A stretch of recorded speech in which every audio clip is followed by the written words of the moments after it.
श्री स्वामी समर्थ. स्वागत आहे तुम्हा सर्वांचं श्री स्वामी समर्थ कृपा या माझ्या मराठी यूट्यूब चॅनलवर. स्वामी महाराज तुमच्या सर्व चांगल्या इच्छा पूर्ण करोत हीच स्वामींचरणी प्रार्थना करते. येत्या 30 एप्रिल रोजी बुधवारी आलेली आहे अक्षय तृतीया. हिंदू धर्मातील एक महत्त्वाचा सण. 3.5 मुहूर्तांपैकी एक असलेला हा दिवस सनातन धर्मात अत्यंत शुभ मानला जातो. या दिवसाला आखा तीज असंही म्हणतात. अक्षय तृतीया हा दिवस वैशाख महिन्यातील कृष्ण पक्षातील तृतीयेला साजरा केला जातो. अक्षय तृतीया म्हणजे काय तर अक्षय तृतीयेला आपण जे काही दान करतो, होम करतो, हवन करतो, पूजा उपासना करतो, या सगळ्या गोष्टी केल्यामुळे आपल्याला जे पुण्य मिळतं ते आपल्याला कित्येक जन्म मिळत राहतं. ते कधीच क्षयाला जात नाही. या दिवशी तुम्ही जे कोणतंही शुभ कार्य कराल ते अक्षय म्हणजेच अविनाशी मानलं जातं. म्हणूनच या दिवशी जप, तप, ध्यान आणि दान करण्याला विशेष महत्त्व आहे. अक्षय तृतीयेच्या या तिथीला देवांसाठी आणि पितरांसाठी तुम्ही जे कोणतंही चांगलं कर्म करता त्याचं सर्व पुण्य देखील तुमच्यासोबत अक्षय राहतं. ते कधीही संपत नाही. म्हणूनच अक्षय तृतीयेच्या या शुभ दिवशी आपल्याला एक अक्षय कलश भरायचा आहे. या अक्षय कलशामध्ये आपण जे जे काही भरतो ते सर्व आपल्यासोबत अक्षय राहणार आहे. तर अक्षय तृतीयेच्या दिवशी अक्षय कलश कसा भरावा, कुणी भरावा, कधी भरावा आणि कशासाठी भरावा या संदर्भातील सर्व माहिती तुम्हाला मी आज या व्हिडिओमध्ये देणार आहे. व्हिडिओ शेवटपर्यंत पहा. चॅनलवर नवीन असाल तर चॅनलला सबस्क्राईब करा.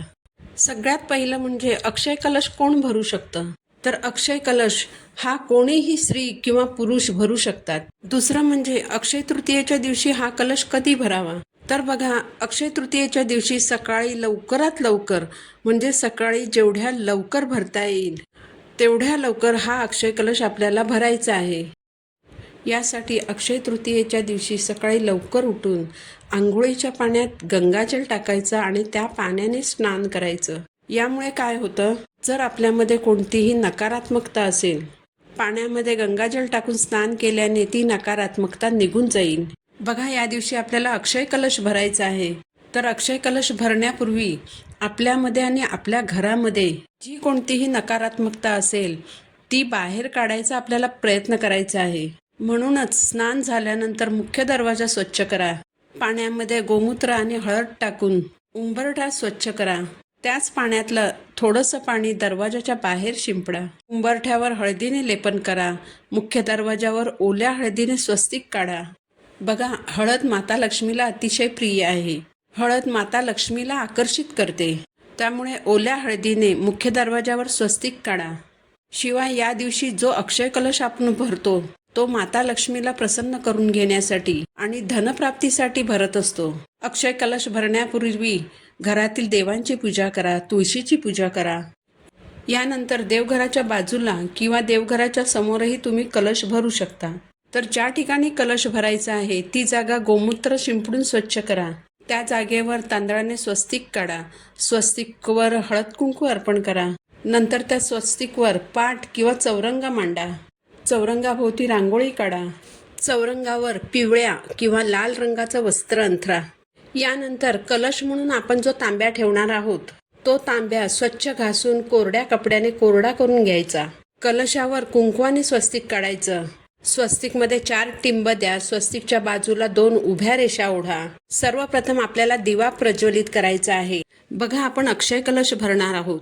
हा अक्षय कलश लक्ष्मी प्राप्तीसाठी भरायचा असतो आणि लक्ष्मी मातेला ज्या वस्तू प्रिय आहेत त्या वस्तूंनी हा कलश भरला जातो.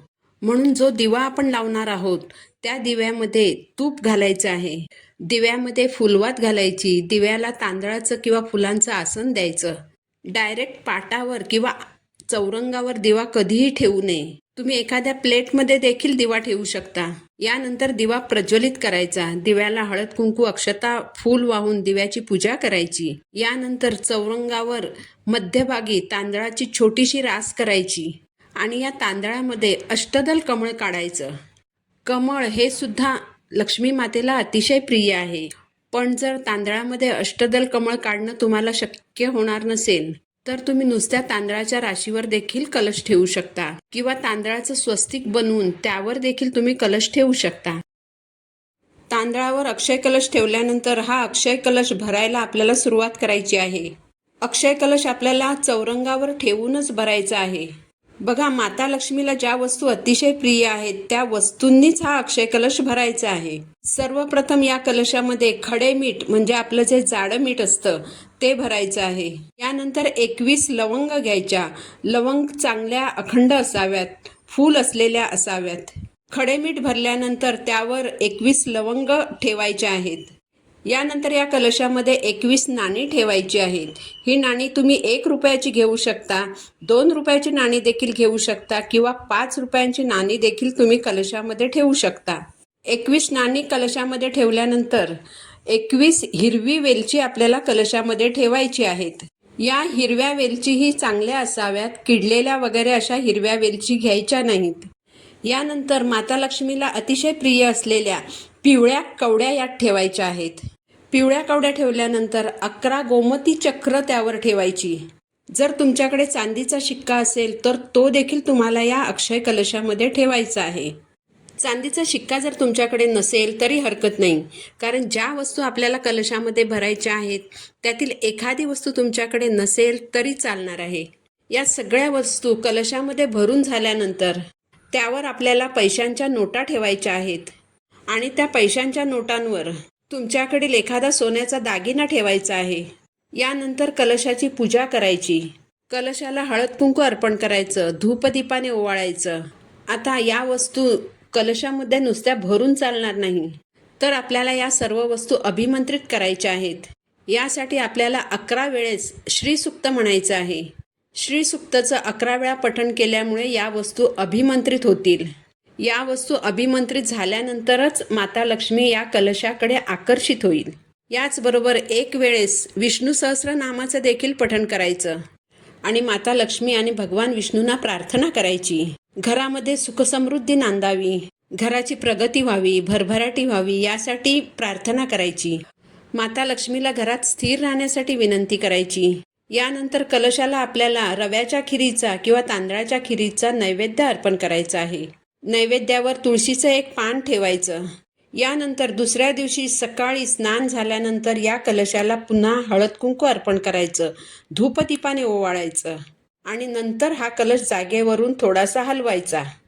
यानंतर कलशामध्ये आपण जी लवंग, वेलची वगैरे ठेवलेली आहे ती आणि 21 नाणी, कवड्या, गोमती चक्र एका लाल कापडात बांधायची आणि आपल्या तिजोरीमध्ये ठेवायची आहेत. कलशामध्ये आपण जे खडे मीठ भरलं होतं ते मीठ वाहत्या पाण्यात विसर्जित करायचं. कलशाखाली जे आपण तांदूळ ठेवले होते ते तुम्ही पक्ष्यांना खायला घालू शकता. अशा प्रकारे अक्षय तृतीयेच्या दिवशी हा अक्षय कलश आपल्याला सकाळी लवकरात लवकर भरायचा आहे.